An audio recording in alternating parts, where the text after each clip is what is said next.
Sirawu Sulo merupakan tradisi perang api, atau saling melempar api menyala-nyala, yang terbuat dari daun kelapa kering. Tradisi ini dilaksanakan pada malam hari selama 3 malam berturut-turut di lapangan terbuka.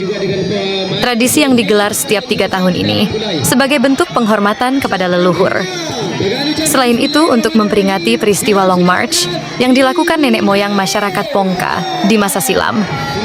Sambil membawa harta benda yang bisa dibawa serta, mereka hijrah dari Baringeng Sopeng untuk mencari daerah yang lebih aman di negeri tetangga Boneh.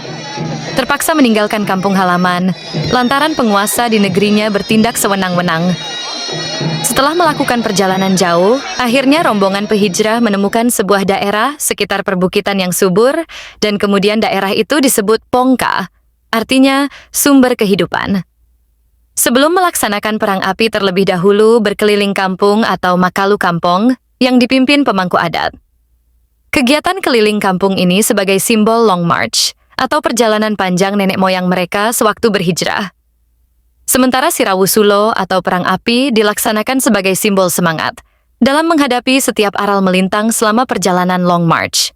Selain itu, sebagai simbol semangat kebersamaan melawan kebatilan dan kezaliman.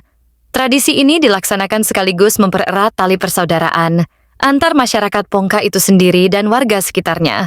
Peserta Sirawu Sulo hanya diikuti pria. Sebelum beraksi wajib mengoleskan minyak kelapa yang sudah dimantrai oleh dukun agar tidak terbakar. Pembakaran pertama daun kelapa kering dilakukan oleh Sanro, kemudian dilanjutkan para pemain membakar sulo mereka masing-masing. Pemain dibagi 2 kelompok yang terdiri 30-50 orang. Setelah kedua kubu bersiap, terdengar sempritan pertanda perang dimulai seiring tabuhan gendang bertalu-talu, hingga berakhir jam 12 malam. Sejak tahun 2018, tradisi Sirawu Sulo ini telah ditetapkan sebagai warisan budaya tak benda Indonesia dari Kabupaten Boneh.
Apiangnya ya.